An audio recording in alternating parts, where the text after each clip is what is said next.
Afternoon, everybody. It is March 30th, 2025. I've had this truck for just at 2 months.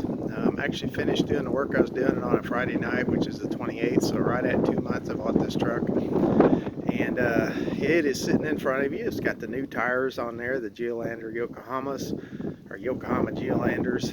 It's got a transmission in it that still won't shift into overdrive.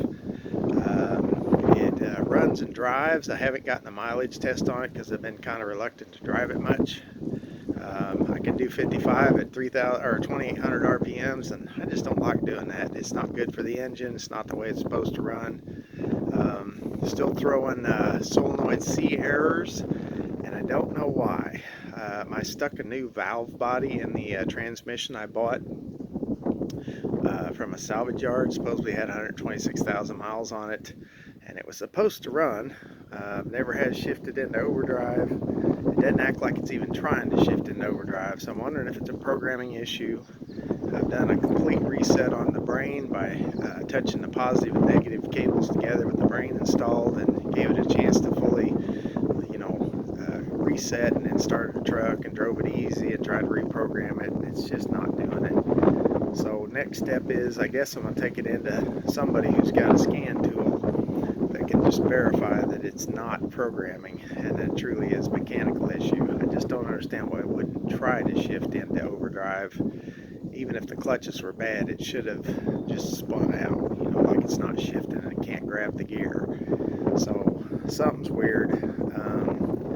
Quick walk around, just look at the lift that I've removed. I took a 2-inch shackle extension out of the back axle and dropped it down to, I forgot exactly how high this thing's sitting. Now I believe it's 36 at the top of the wheel arch there in the back, and 34.5 now in the front, because I replaced the torsion bar key as well, and it rides better. I've got some suspension now, instead of just being fully extended into the shocks to where it couldn't use the shocks to stabilize after a bump. And the other thing I've done is got the alignment down when I bought the tires. And I want to show you this. That's how it's supposed to look, with those wheels nice, straight up and down, maybe just kicked in a tiny bit. It's aligned now so that the steering wheel follows right. And like I said, this will be the last video that I'm stealing ViceGrip's name to use. But I do want to show you that the truck is a driver now. It's a nice looking truck, got no rust. The interior still needs to be thoroughly cleaned. I'm hoping that I can find something that they've wired in that causes this thing not to shift into overdrive, but I'm not that optimistic. I have a feeling even after scanning it, they're going to say it's a mechanical issue, and I'm going to end up taking it to a transmission shop, because I'm just not going to try anything else. Replacing the valve body was quite a challenge, because I didn't take the transmission out.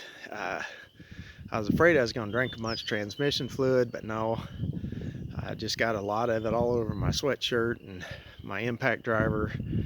It didn't do it any good, but it didn't ruin it. It's really shiny now from oil. But anyways, I will be doing some more videos on this truck, just not using the ViceGrip Garage theme anymore.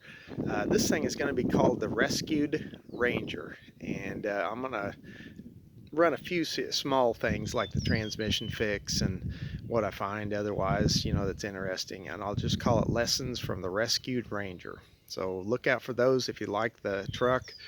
Again, I'm not going to do watch me work on this truck videos. I'm just going to talk through a few things that I find. The major one on this, I got the tires, got the transmission in. I'm going to have it checked out by somebody who knows more. Got the alignment, got the lift kit or lift out, and I'm ready to start driving this thing. If I can just get the thing shifting to overdrive, I'll be more confident in it. So thanks for watching, guys.